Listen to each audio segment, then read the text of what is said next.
Now, let's talk about the baby's gender, because obviously, brothers are very, keen to, they're going to have a baby and they want to know the gender. Is it a boy? Is it going to be a girl? It's a beautiful time. After the angel writes the baby's full life sustenance, lifespan, gender, and whether he or she will be happy and enter Jannah or unhappy and enter hellfire, knowing the baby's gender is no longer, at that point, part of ilm al-ghayb. When the angel has come and has written these things, then this knowing that the baby's gender can then be considered, ilm that even we can get. If any of you who are parents, you know that you can only find out your baby's gender from what time? 2 to 3 months. Not 2 months, not yet. Not 2 months. And subhanAllah, look at the miracle of this. We know that only on the 120th day is it blown and is it written, is it going to be a boy or a girl? Right? So we know for a fact that's 4 months. 4 months is how many weeks? 16 weeks. Ahsantum. If you go and Google, when can you find out the baby's gender, you're going to see the most optimistic of cases is 16 weeks. But normally it's from 18 to 21 weeks. SubhanAllah. And we already knew this, 1,400 years ago. And to this day, they can't tell your baby's gender, in the second week. And they won't be able to tell. Because we have the Quran and it substantiates our argument. So the different stages, the different status of people regarding their beginning and their end. This is very important, brothers and sisters. People can be broadly categorized into 4 groups with regards to their beginning and their ending. The first one are those who had a good beginning and a good ending. And we ask Allah subhanahu wa ta'ala to make us of those who have a good ending. Those who had an evil beginning and an evil ending. Those who had a good beginning and an evil ending. Like those who were well brought up in the obedience of Allah, but before they died, they left Islam and died upon disbelief. Finally, those who had an evil beginning and had a good ending. An example of which are the sources of Pharaoh. The sources of Fir'aun, right? Who then believed when Musa came to them. What did they do? They became Muslims. Right? When they saw the miracles of, before them, they know that this wasn't sihr. They obviously had an evil beginning, but they had a good ending. What did Fir'aun do to them? Or at least said he was going to do to them. He was going to what? Cut them off and crucify them. La'anahullah. طيب. So, brothers and sisters, Allah subhanahu wa ta'ala, the Prophet said, Alhamdulillahi alladhi anqadhahu minan nar. This is what the Prophet talking about the Jew who the Prophet ﷺ visited. Remember the story about the Jew who the Prophet ﷺ visited when he was sick? The Prophet ﷺ called him to Islam and he became a Muslim. To which the Prophet ﷺ said, Alhamdulillahi alladhi anqadhahu minan nar. Praise be to Allah who has saved him from hellfire. And this guy had an evil beginning and had a good ending. Now let's talk about choice. And that this choice that we have, or do we have a choice, or do we not have a choice? Do we have a choice? Yes, of course. We have a choice. Yes. We do have a choice. The brother that says we don't have a choice. Your father might tell you don't have a choice. You're gonna go to bed at 9 o'clock tonight. But I'm talking about a different type of choice.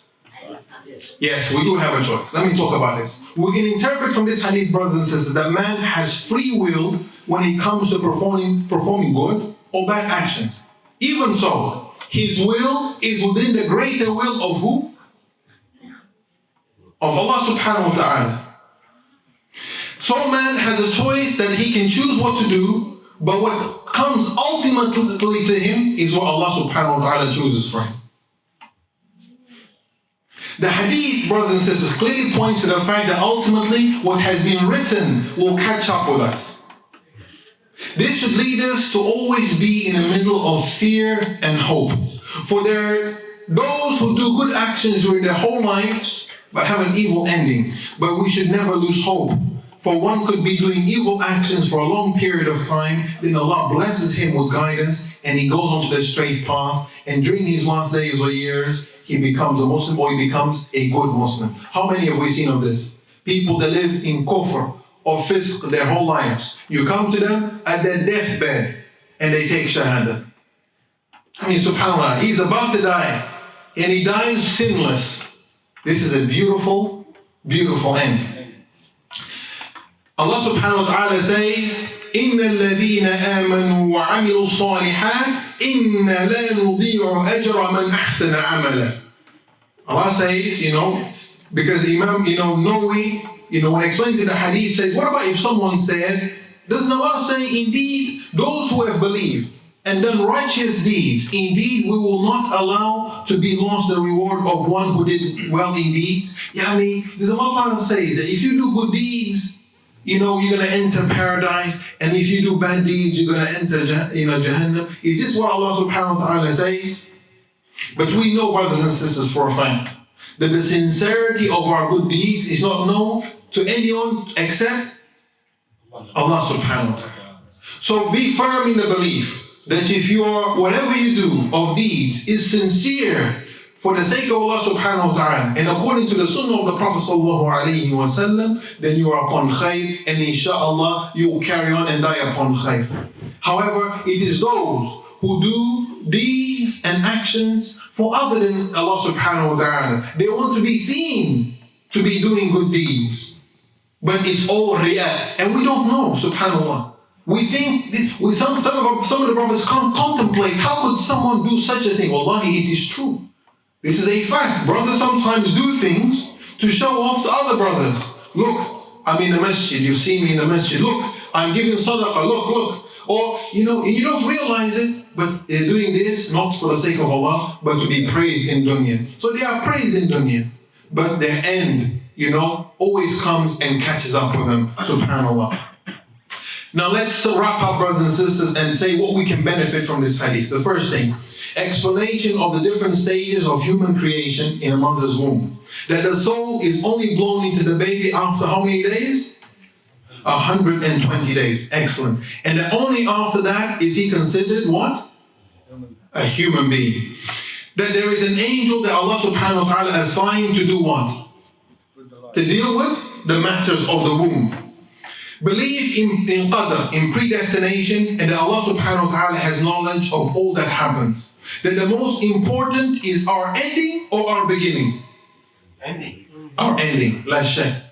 The best thing is our ending. Forget how you begin or forget how you're going. It's all about your ending. That we should be in the middle of, in the middle ground between fear and hope. Because like this, you should never be too comfortable about the deeds that you do. Because you don't know if Allah subhanahu wa ta'ala is accepting them. Always check your niyyah. Always check your intention constantly. Am I doing this to please Allah, or am I doing this for some other reason? This has to be part of your daily routine to make sure that you never fall upon what we call a shirk al-asghar, riyah, what we call the minor shirk, which is what showing off or doing it for anything else other than Allah subhanahu wa ta'ala. Then actions are only part of the reason that we enter paradise. We know that only with actions we can't enter paradise. But they are part of the reason that we can enter paradise or Jahannam. That those who it has been written for them an evil ending in hellfire cannot be told apart from the people that we see in dunya. And the contrary is also true. Can you walk around and say, this guy is from the people of paradise here? In dunya, you cannot say that about anyone. You can also not say, by looking at someone, say, look how much haram this brother is engaged on, or this is engaged. Okay, they're going to Jahannam. You can never say this because you don't know this. This is an important point.